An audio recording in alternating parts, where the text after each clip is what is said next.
Hola, hola, bienvenidas y bienvenidos a Saber Vivir. Gracias por su sintonía con la radio 870 UCR. Soy Gloriana Rodríguez Corrales. Acompáñenos hoy a conversar sobre sesgos y estereotipos racistas en la inteligencia artificial. Saludamos también a Sebastián Torres, que hoy nos acompaña en los controles en la cabina. Continúe en sintonía de la radio 870 UCR.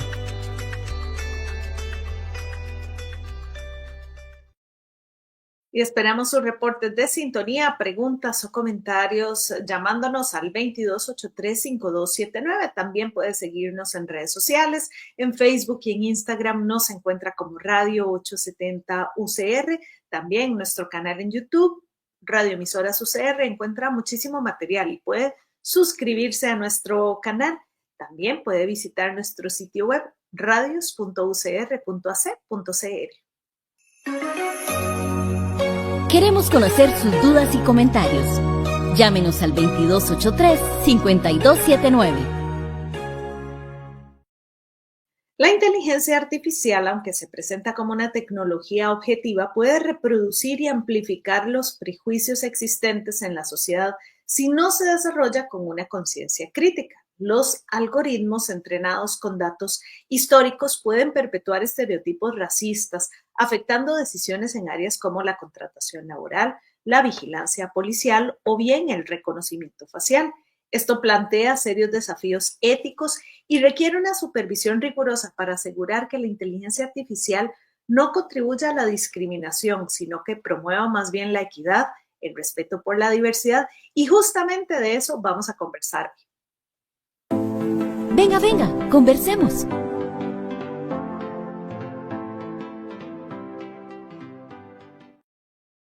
Es por eso que recibimos a Johnny Cartín Quesada, antropólogo social y científico cognitivo, a quien agradecemos muchísimo por estar en esta mañana. De paso, Johnny, antes de saludarte, agradecemos a Vania Solano, que ha hecho todas las movidas logísticas para que esta conversación pueda darse, y le invitamos a que pueda visitar también todas las actividades que se realizan desde el Observatorio de la Acción contra el Racismo de la Universidad de Costa Rica. Bienvenido, Johnny, ¿cómo estás? Muy buenos días y agradecerles muchísimo la participación, darles una disculpa por si me oyen la voz un poco carrasposa, pero he estado saliendo de una gripe, entonces estoy fatal de la voz, pero bueno, haremos lo posible. Muchas gracias, Johnny, muchas gracias. Vamos a invitar a las personas a que nos escriban a través de la dirección de correo electrónica sabervivirucr@gmail.com, o bien recuerden nuestro número en cabina al 2283-5279. Y tal vez empezar, Johnny, por cómo surgen los sesgos racistas en estos algoritmos de inteligencia artificial, y si nos referimos a qué tipo de inteligencia artificial nos vamos a estar refiriendo durante todo el programa, porque hay muchos tipos. Ok, yo quisiera empezar, digamos, mi participación haciendo un par de aclaraciones que me parece pertinente hacer, digamos. La primera es esa, digamos, cuando explotó el boom de ChatGPT y compañía y todas las 5 tecnológicas gigantes que están ahora con la cosa, la gente descubrió la IA, pero la IA es una tecnología que se está desarrollando, al menos teóricamente, desde 1950. Y podemos hablar de aplicaciones de IA desde 1990 hasta la fecha. Esta última etapa, digamos, correspondería a lo que se llama IA generativa, que es como el 5, 10, 15% de todas las aplicaciones de IA que tradicionalmente se han desarrollado. Entonces, de lo que vamos a hablar hoy es de esta IA generativa, básicamente. No vamos a hablar de la IA predictiva o de la IA clásica, ni de Machine Learning, ni ninguna de las otras estructuras de IA que subyacen, digamos, a la tecnología que todo el mundo conoce hoy. Eso es lo primero. Y lo segundo es hacer una aclaración. A mí me preocupa mucho cómo se está trabajando el concepto de IA, ¿verdad? Todo el mundo habla de la IA y casi, yo no he conseguido conversar en los últimos tiempos con casi nadie que realmente tenga una comprensión profunda de a qué se refieren, digamos, esas dos letritas, digamos, en el sentido de que se ha convertido como en una etiqueta que se le pone a muchas cosas. Y, por ejemplo, ya el mismo hecho de decir que la IA puede ser algo, lo que sea, positivo o negativo, y a mí me genera preocupación porque entramos en un proceso en que la gente le empieza a atribuir características humanas y sociales a una tecnología que es incapaz de tener. Digamos, la IA no es capaz de ser nada, ni positivo ni negativo. La IA es el uso que nosotros le demos. Entonces, en este sentido, y ya entrando en materia con el tema de si la IA es racista o tiene sesgos, la IA lo único que ha venido a hacer, las IA actuales, digamos, hablemos del día de hoy, 29 de julio, los, las IA generativas que tenemos hoy por hoy ya están entrenadas con absolutamente toda la información disponible en Internet. De hecho, el problema fundamental para seguir desarrollando modelos en este momento es que ya no hay dato que minar. Toda la información disponible en la web ya ha sido consumida en el entrenamiento de todos los modelos. Entonces, lo que hace la IA, y específicamente en el tema que nos, nos ocupa hoy, es reflejar en su entrenamiento cómo es que están constituidos los contenidos de Internet. No sé si me explico, es decir, la IA viene a ser un reflejo de lo que hay en Internet en este momento. Es decir, en este Exacto. momento no se puede hablar de que haya habido una intención de sesgar y de tomar solo ciertos elementos de la web y, y orientar, digamos, intencionalmente la IA hacia un camino racista, sino que la IA en este momento tiene acceso a toda la información disponible en la web y nos refleja algo que era difícil de ver antes, porque el Internet no nos respondía o no generaba contenido. Y qué tan racista ha sido el acceso a la Internet y a la digitalización en general en los últimos 40, 50 años, por ejemplo. Ujú.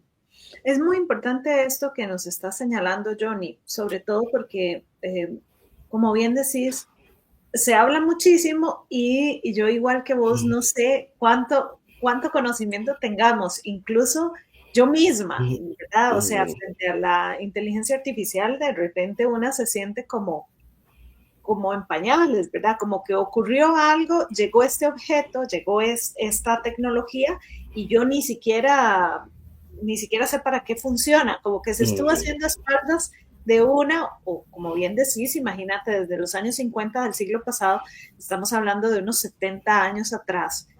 O sea, esto no es nada nuevo, ¿verdad? Pero como que nos dimos cuenta un poquito más tarde cuando esto también ya llegó a otros, ¿verdad? A otros espacios donde se difundió muchísimo más esto que se venía trabajando. Y es lo mismo que pasa en las redes sociales, ¿verdad? ¿Son las redes sociales per se racistas o tienen sesgos racistas? ¿Cómo? Es como la misma. Te puedo interrumpir ahí. Con las redes sociales hay una diferencia. O sea, las redes sociales son comportamiento humano duro y puro.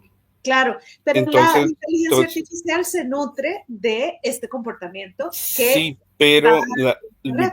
mi punto va por el lado siguiente. Una IA, cualquiera que sea IA que estén usando en este momento, y ya esta semana probablemente sale GTP5, no tiene intencionalidad. La IA solo refleja cosas. Eh, por ejemplo, si vos me preguntas, y voy a hacer la analogía con redes sociales, digamos, X en este momento, todos sabemos a quién le pertenece, todos sabemos que sí hay una intención del dueño de X, del tipo este de Elon Musk, de sesgar su red social. Hay una curaduría, hay una línea editorial, hay una intencionalidad expresa de la gente de X de generar una línea de pensamiento y de imponer una matriz ideológica. Ese es mi punto, digamos. Con X sí existe eso. Con la IA lo que a mí me preocupa es que la gente siente o piensa y entra un poco en esta lógica conspiranoica que nos agarra a todos nosotros a veces, de que es que hay un grupo de gente que se reúne en un lugar y decide, vamos a alimentar a la IA solo con estos elementos para que produzcan solo estos resultados. Y primero, eso no es posible por la forma en la que están construidos los LLMs, no es posible controlar qué es lo que la IA va a producir. Y la otra cosa que es importante que la gente entienda es que en ese momento, para que un modelo sea competitivo a nivel de mercado, tiene acceso a toda la información. Es que no nos podemos dar, ya, tiene acceso a la información buena, a la fea, a la bonita, a la oscura, a la clara, a las cosas más sublimes de la humanidad, a las cosas más pedestres de la humanidad. Tiene acceso a todo. Entonces es eso. Nos genera tanta picazón porque como todo espejo nos devuelve cosas que no nos gusta entender. Por ejemplo, para que entendamos una cosa, la IA es tal vez la herramienta más importante que hemos desarrollado en los últimos 200 años. Hay gente que dice que es tan importante como el fuego, yo no llego a tanto. Pero sí en los últimos 200 años. Pero ¿quiénes tenemos acceso a esta información y a esta cosa? En el mundo actualmente hay más o menos entre 500 y 700 millones de personas que están bailando esta canción. El 10% de la humanidad. El otro 90% está al margen. El otro 90% alimenta esta base tecnológica, produce datos y participa de manera muy, muy vicaria y muy indirecta, pero no tiene, digamos, control ninguno. No estoy diciendo que yo tenga ningún nivel de control tampoco, pero por lo menos yo entiendo de qué va la tecnología. Estamos hablando de que el 90% de la población humana está totalmente al margen de esta discusión. Y esta discusión de la IA y las implicaciones de la IA en el ámbito laboral, por ejemplo, en los próximos 10 años van a redefinir totalmente la estructura productiva del planeta. Y a esta gente nadie le preguntó. Y va a sufrir las consecuencias de una tecnología en la que no tuvieron ninguna participación, excepto por el espoleo de sus datos. Que eso es muchísimo. Sí. ¿Verdad? O sea, ya de por sí. Yo entiendo lo que estás diciendo y claramente yo entiendo entiendo y comprendo bien las dos cosas que decís. Primero, no ponernos conspiranoicos y conspiranoicas y decir, bueno, a esto hay una mano que mueve y que eso lo podemos dejar de lado y también podemos dejar de lado que el algoritmo en general, como bien decís, para ser competitivo, porque me parece que también al final todo es plata, para poder ser competitivo tiene que tener acceso a todo. Estas inteligencias generativas me parece que también es como que le dicen a una, van recogiendo los datos y te van mostrando ciertas cosas de tu perfil, porque al final para eso te piden hacer un perfil, o sea, se alimentan de tus propias preguntas, ¿verdad? Porque va creando como alguna lógica también de tu propio algoritmo. ¿Verdad? En ese sentido, no van a desperdiciar ni medio dato, en eso estamos totalmente de acuerdo. Ahora, el tema también es que las personas productoras de información, ¿quiénes son?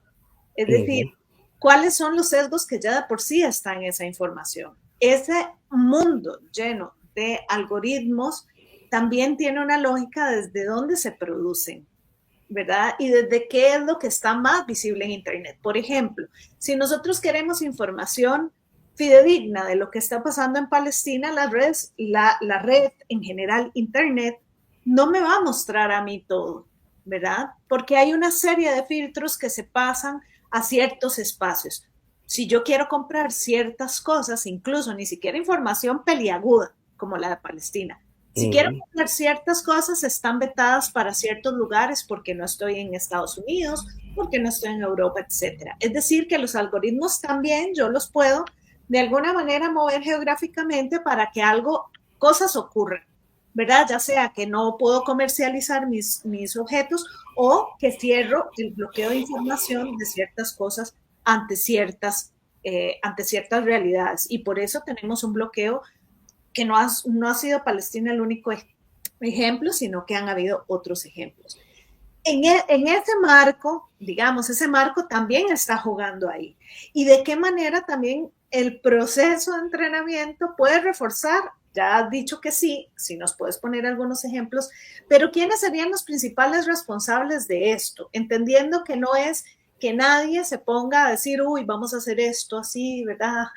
Pero que sí que efectivamente en la producción de los datos muchas veces esto ya de por sí está desde el comportamiento humano. Le corresponde a las personas programadoras, le corresponde a las empresas, le corresponde a los gobiernos. tienen Sí, todos un pedacito de responsabilidad. Nos corresponde a quienes la utilizamos. que vamos por partes. Y voy a hacer dos precisiones que me parece importante entender. La IA no funciona por algoritmos. De hecho, ese es el punto fundamental con la IA. Muy bien. O sea, un algoritmo es una programación, un algoritmo es rígido, es total y absolutamente rígido. Cuando yo meto algo, un algoritmo, el algoritmo siempre va a seguir exactamente los mismos pasos y me va a dar exactamente los mismos resultados. Eso es computación normal, secuenciación lógica.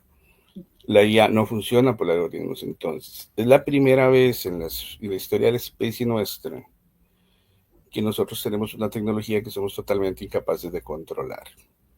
De controlar en cuanto a que yo sé que ingreso dentro del proceso, pero no tengo ninguna posibilidad, ninguna. Y el que le digo sea lo contrario es total y absolutamente mentiroso. No tengo ninguna posibilidad de controlar cuáles van a ser las salidas de ese ingreso. Entonces, esa es la primera precisión que quería hacer porque es importante que la gente no hable de IA en relación con algoritmos porque simple y sencillamente dentro de la IA no hay posibilidad algorítmica y ese es el punto fundamental. Ese es el gran giro tecnológico de los LLMs, que no son algorítmicos. Entonces, y aquí hay cosas importantes que tener en cuenta. Es decir, cuando yo decía que la IA es un espejo, y la IA no se programa. Y esa es la otra cosa que es importante que la gente entienda. Es decir, yo no puedo generar un programa esperando lo que espero de un algoritmo tradicional. Es decir, no puedo generar un programa donde yo sepa que estas son las entradas y estas van a ser las salidas. Que yo le pido al sistema esto y el sistema me va a devolver esto otro. En ese sentido es donde yo veo, digamos, la principal incapacidad de la gente para enfrentarse a los desafíos de la IA. ¿Okay? Para la mayoría de la gente la IA se está convirtiendo en un juguete muy divertido y mucha gente no puede llevar la IA a su ámbito laboral porque ni siquiera sabe cuáles son los casos de uso en los que las puede desarrollar. Entonces, volviendo al tema fundamental que dijiste de la responsabilidad, es decir, y yo voy a ser muy descarnado en esto que voy a decir. Este es un negocio, tal vez el negocio más importante después de la inversión del motor de vapor. Aquí hay una cantidad absurda de dinero. Entonces, ¿hay intencionalidad de las grandes tecnológicas de llevar esto hasta cierto punto? Sí. ¿Hay posibilidad de controlar hasta dónde vamos a llevar esta tecnología? No tenemos la menor idea. Y eso es lo que a mí realmente en este momento, yo soy muy entusiasta de esta tecnología. Yo trabajo con IA desde 2003. O sea, para mí este es un cuento que ya tiene más de 20 años en mi vida. Y si usted me hubiera preguntado a mí en el 2005, si en el transcurso de mi vida yo iba a ver un LLM funcionando, yo le hubiera dicho no, eso va a ser posible más o menos en el 2100. ¿Okay? Y eso le ha pasado absolutamente a toda la gente que ha trabajado con IA a lo largo de un periodo largo de tiempo, digamos. En este momento, cada semana ocurren cambios tecnológicos para los cuales nosotros no estamos ni por asomo preparados. Entonces, la discusión social viene muy atrás. La discusión social que estamos dando nosotros ahorita sobre las preocupaciones que tenemos sobre la IA, como por ejemplo esta que me parece súper importante, que la IA no es objetiva en el sentido filosófico estricto y que no es neutra. Pero no es objetiva y no es neutra por 1.000 millones de razones que no son las que le están preocupando a la gente. No es objetiva y no es neutra porque la producción de conocimiento en nivel tecnológico nunca ha sido objetiva y nunca ha sido neutra. La IA está sesgada porque hay una cantidad gigante de gente que no tiene voz en la producción del dato. Ni siquiera está representada en la producción del dato.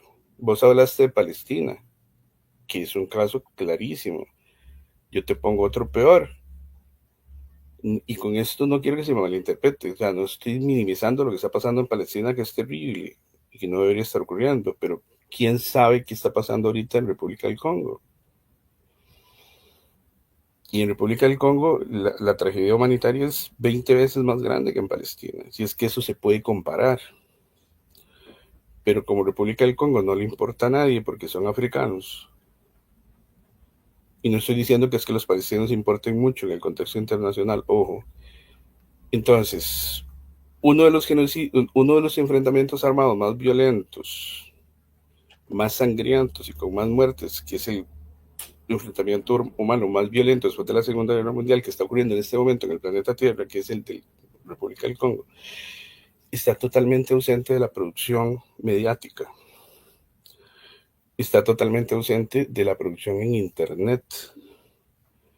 Entonces es totalmente invisible para la IA. Todo el mundo está viendo para otra parte. Esa es mi preocupación fundamental en este momento. O sea, el sesgo no viene de la manipulación de un grupo que quiera que la IA se vaya para un lado. El sesgo viene porque nosotros culturalmente como sociedad global, como sociedad planeta, decidimos poner puntos y énfasis en cierta producción de información que genera una cantidad gigante de datos que nos hace poner la atención en un lugar y deja por fuera realidades súper importantes que no están siendo representadas. Entonces, y la gente que desarrolla la IA, que yo me rehúso a llamarlos programadores porque no son programadores, no tiene capacidad para controlar ese proceso. Aunque quisiera, ojo, y no digo que no quieran, y no digo que las grandes tecnológicas no tengan la intencionalidad de llevar sus tecnologías hasta cierto punto. El problema es que, repito, es la primera vez que nosotros como especie nos enfrentamos a una tecnología sobre la que no tenemos control, ningún tipo de control. Bueno, desde este lugar, el miedo, ¿verdad? El miedo puede generar o la incertidumbre que nos pueda generar como especie, yo creo que es importante y de ahí que este sea un tema que nos interesa a todas las personas, o nos debería interesar y deberíamos poner un poquito más de atención. También en el discurso electoral, por ejemplo, como país, no hemos escuchado, no estamos escuchando muchas cosas que deberíamos. Por ejemplo, que en el 2050 vamos a ser más cantidad de personas envejecidas, con un envejecimiento importante, y qué estamos haciendo para viajar hacia el 2050 en términos de la población. Pero tampoco estamos escuchando como país qué políticas, qué leyes, qué cosas para no quedarnos como si el festín fuera sin nosotros. Porque también en esto se reproducen cuestiones, Johnny, de las desigualdades de los países. Es decir, vos decías, se está invirtiendo una locura de dinero. Claro, ¿en qué sitios? Y a quiénes les está llegando ¿verdad? ¿Y quiénes están invirtiendo? Por supuesto que esto, no todos formamos parte de ese festín, pero todas las personas de la humanidad formamos parte de los riesgos y las consecuencias que tiene, obviamente, el tipo de desarrollo de estos procesos. Ahora, es la falta de diversidad en los equipos. ¿Qué se necesitaría, digamos, para poder generar tecnologías de inteligencia artificial que sean verdaderamente equitativas? Que los humanos sean equitativos. Ahora, hablemos de los puntos ciegos, antes, durante y después del desarrollo. Ok. ¿Qué necesitamos para que la IA refleje algo distinto? Que nosotros seamos distintos como sociedad. Eso es lo que se necesita.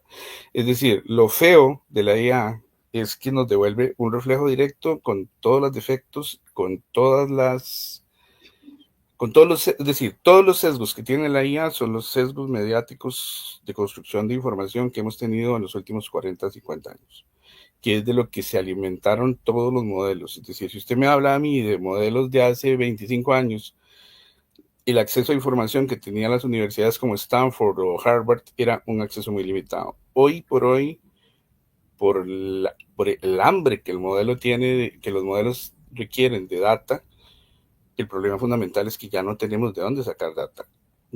No tenemos de dónde sacar data y estamos construyendo data sintética, porque los modelos necesitan seguirse entrenando a sí mismos. Entonces, si queremos una IA más justa, más honesta, menos sesgada, necesitamos una humanidad produciendo datos más justos, más honestos y menos sesgados. Es decir, ese es un problema muy estructural que no se resuelve en la IA. La IA es el resultado final de una larga cadena y la constatación plena de que durante los últimos 40 años, mediática e informacionalmente, hemos estado sesgados por una visión, dígale usted como quiera, eurocéntrica, colonialista y clasista. Y sí, el problema es que aquí hay demasiados intereses involucrados, ¿ok? Hay demasiados intereses involucrados. Entonces, ¿dónde coloco yo la responsabilidad ética con la IA de una persona normal y silvestre como vos, como yo, como cualquiera de las personas que nos están usando, que nos están escuchando en este momento? La parte ética de esto que nos toca usar a nosotros, o que nos toca ejercer a nosotros éticamente, es usar la IA éticamente. ¿Okay?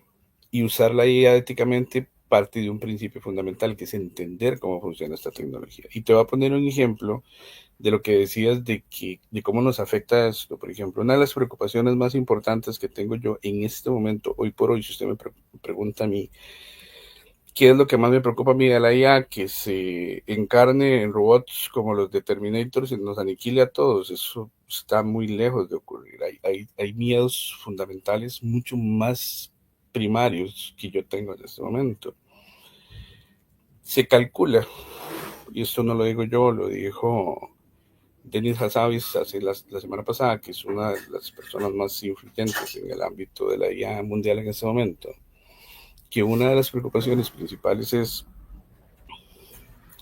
que más o menos el 60% de todos los puestos administrativos que ejercen profesionales recién graduados a nivel junior, es decir, diciéndolo como lo entendería mi abuela, los trabajos que ejerce la gente recién graduada en los primeros 5 años de su carrera profesional, que le permiten adquirir esa experiencia, que después lo convierten en una persona con mayor acreditación, ya no solo con una graduación, sino con una experiencia que después le va a permitir ascender en su carrera profesional.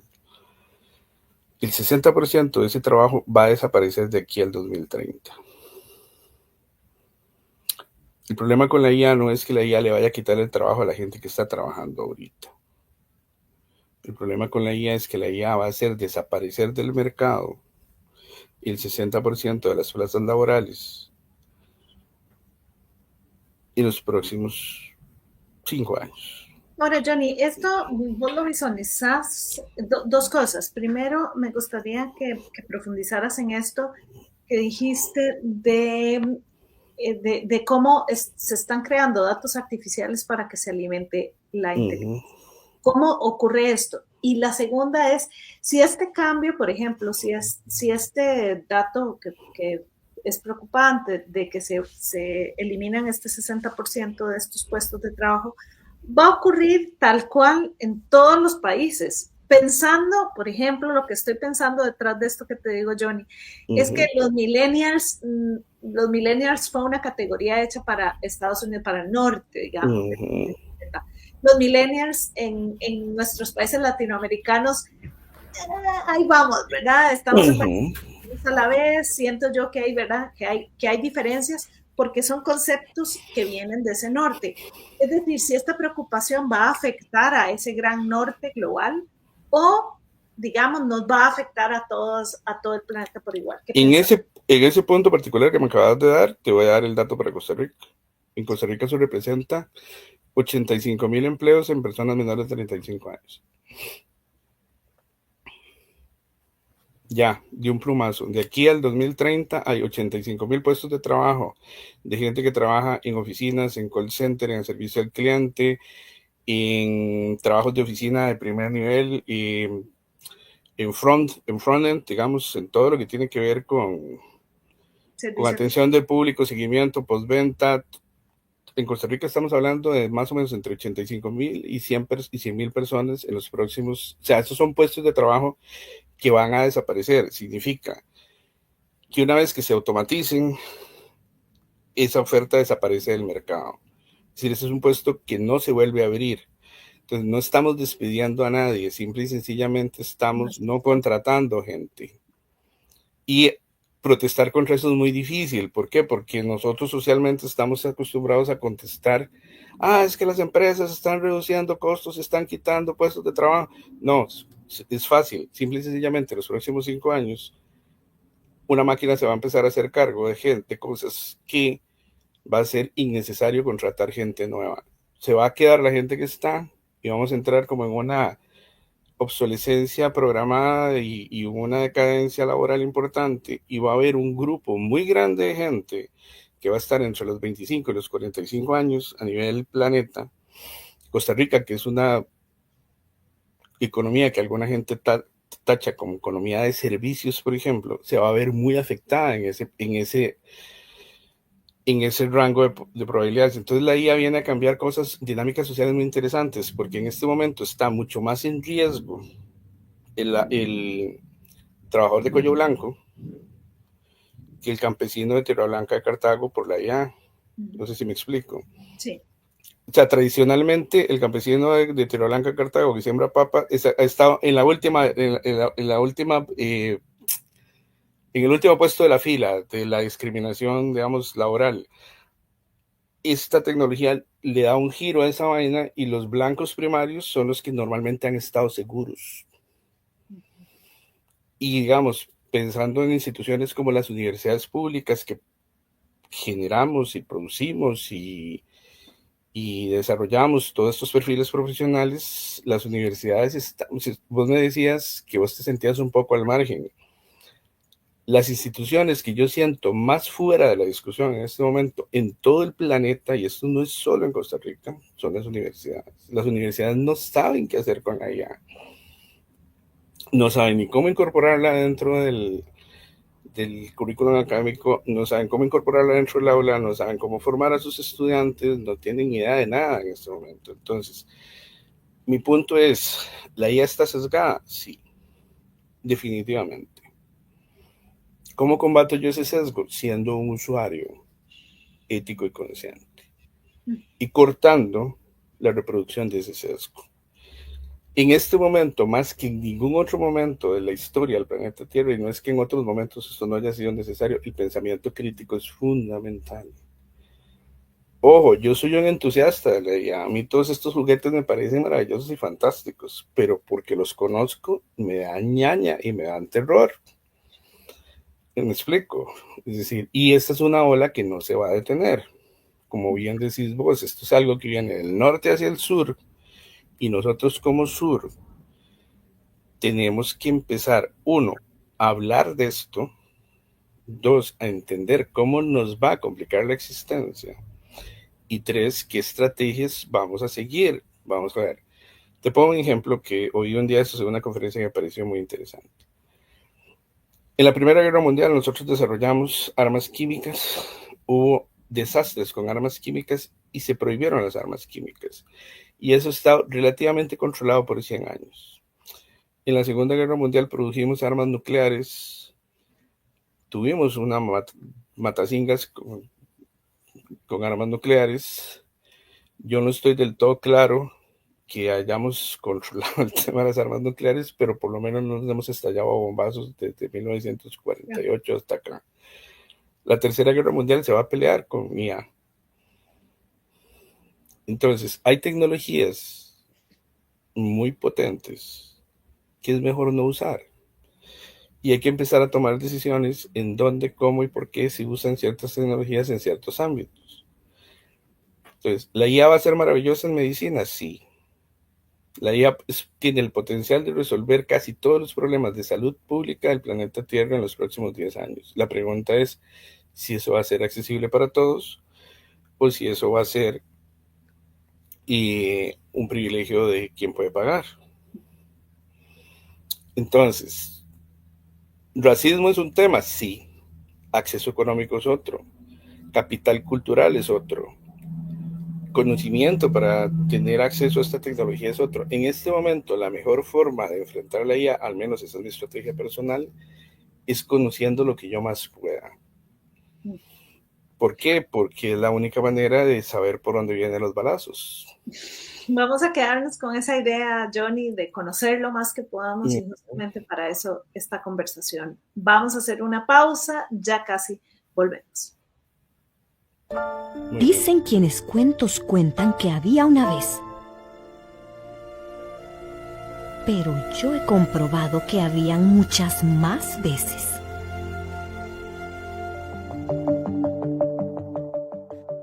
Agrio está el mundo.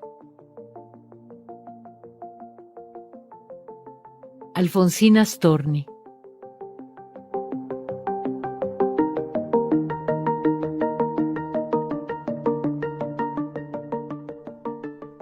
Agrio está el mundo, inmaduro, detenido. Sus bosques florecen puntas de acero, suben las viejas tumbas a la superficie. El agua de los mares acuna casas de espanto. Agrio está el sol sobre el mundo, ahogado en los vaos que de él ascienden, inmaduro, detenido. Agria está la luna sobre el mundo, verde, desteñida, caza fantasmas con sus patines húmedos. Agrio está el viento sobre el mundo, alza nubes de insectos muertos, se ata, roto, a las torres, se anuda crespones de llanto, pesa sobre los techos. Agrio está el hombre sobre el mundo, balanceándose sobre sus piernas. A sus espaldas, todo, desierto de piedras. A su frente, todo, desierto de soles, ciego.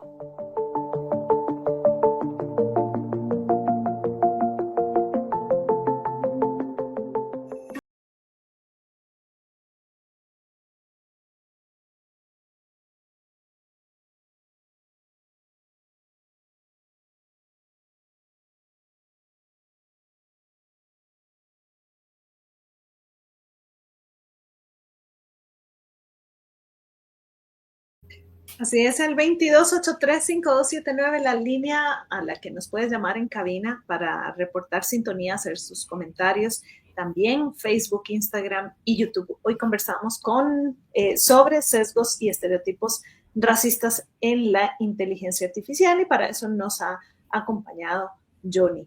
Y Johnny, nos quedan unos minutos de esta hermosísima conversación. Y nos dejaste la espinita también de conocer, en el bloque pasado, de conocer todo lo que podamos, de realmente hacer de la inteligencia artificial un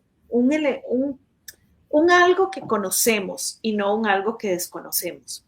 Hemos hablado de ciertos miedos, de ciertas cosas que pueden hacerse realidad muy prontamente. Hemos hablado también de cómo esto nos afecta en el día a día y de cómo esta discusión debería también estar permeando discusiones importantísimas que como país deberíamos tener, ¿verdad? De repente pienso que las universidades podríamos estar haciendo mucho más para difundir, para entender y difundir este tema. El Ministerio de Ciencia y Tecnología, por ejemplo, también pensaría que tiene una responsabilidad.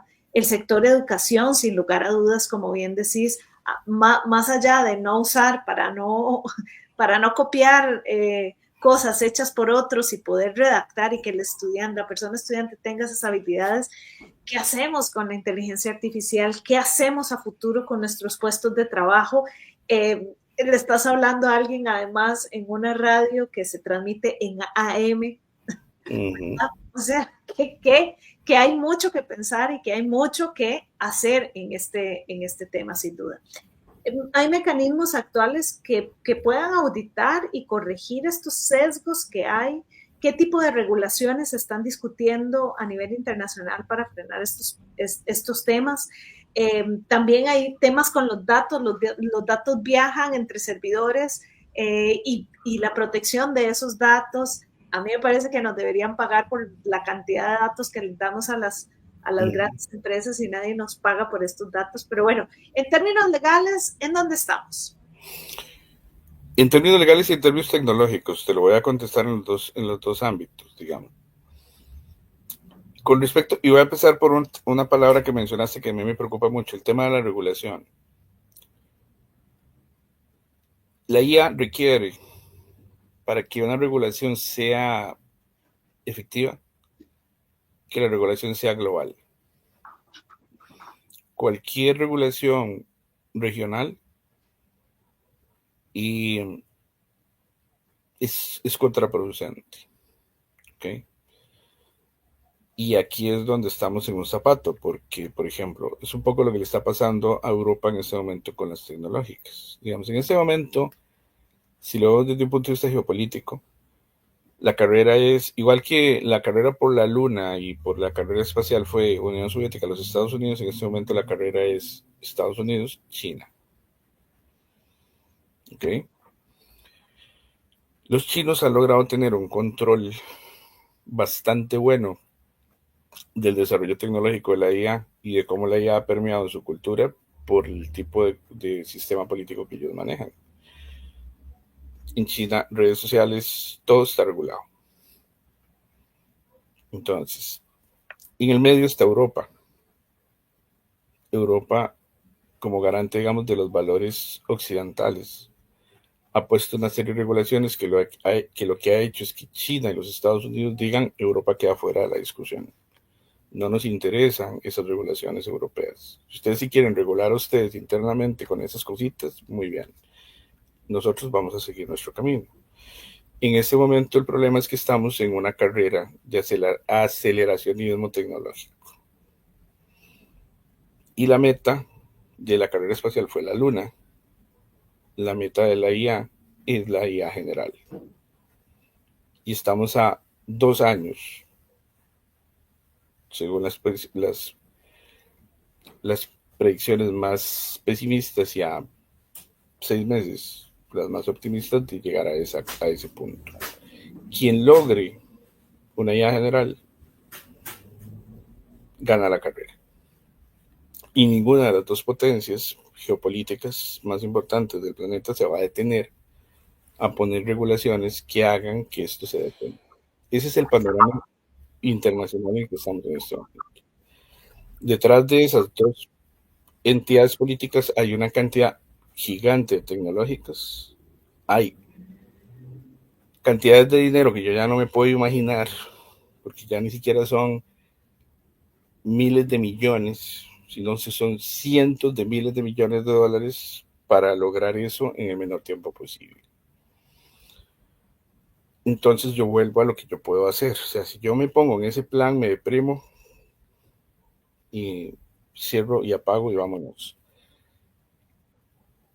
Yo estoy del otro lado de esa discusión. Yo soy el receptor final de la cadena. Entonces es a mí al que me corresponde ponerle rieles a este tren para que no se desboque, utilizar éticamente la herramienta e informarme sobre lo que está ocurriendo. Entonces, esa es una. Lo que decías, quiero retomar un detallito de eso que decías, de si las tecnológicas nos deberían pagar a nosotros por los datos. Sí, deberían, o al menos ese es mi punto de vista. La pregunta es cómo. Y tecnológicamente hablando no tenemos una forma. Una de las discusiones más abiertas en este momento es cómo paliar el impacto económico que va a tener la IA en el ámbito laboral, que repito, es uno de mis temores primarios. Y la discusión principal viene porque se abre la discusión de una utopía que es la renta universal básica. Esto va a generar tanto problema a nivel laboral que va a haber contingentes de millones de personas sin posibilidad de integración laboral. Y nosotros globalmente nos hemos movido hacia una economía de consumo.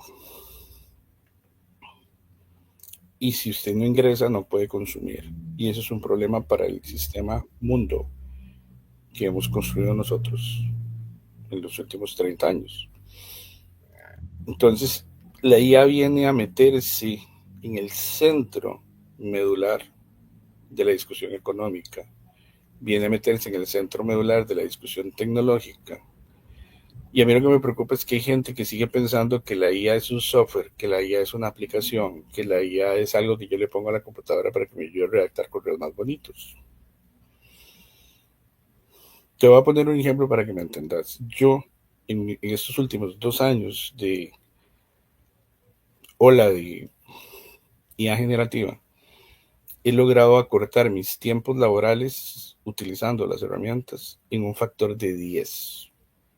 Casi que en un factor de 15 me atrevería a decir, pero en un factor de 10. Es decir, lo que a mí antes me tomaba 1 hora hacer, en 10 horas hacer, yo lo puedo hacer ahora en 1 hora. Eso me vuelve a mí mucho más productivo y vuelve mi tiempo más valioso. ¿Ok?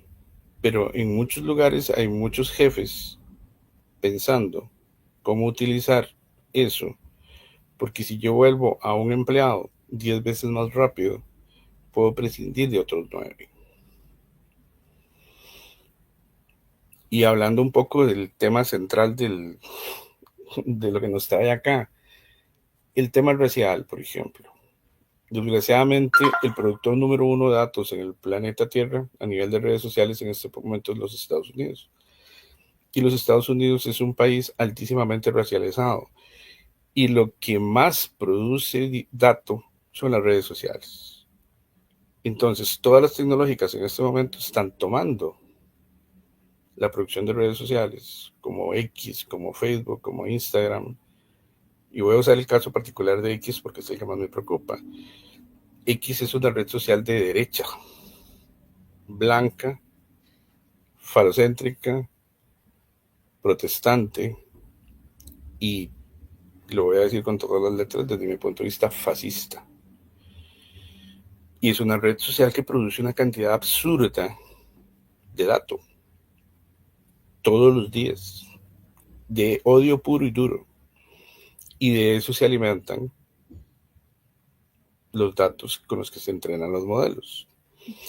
Entonces, vuelvo e insisto, es un problema que va más allá de la IA. La IA es un síntoma, la IA es el marcador de fiebre, pero la infección está en otro lado. La desigualdad racial y económica y tecnológica está en otra parte y se refleja en la IA. Y la IA toma eso y lo magnifica y nos lo devuelve. Pero ahí está el problema.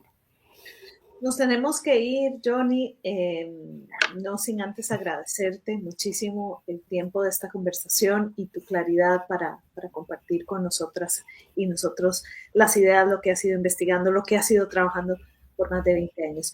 ¿Con qué nos vamos? Una frase en 30 segundos. La única forma de que el tsunami de la IA no me aplaste es que yo aprenda a surfear esta ola. Yo tengo 2 opciones, o la surfeo o me cae encima.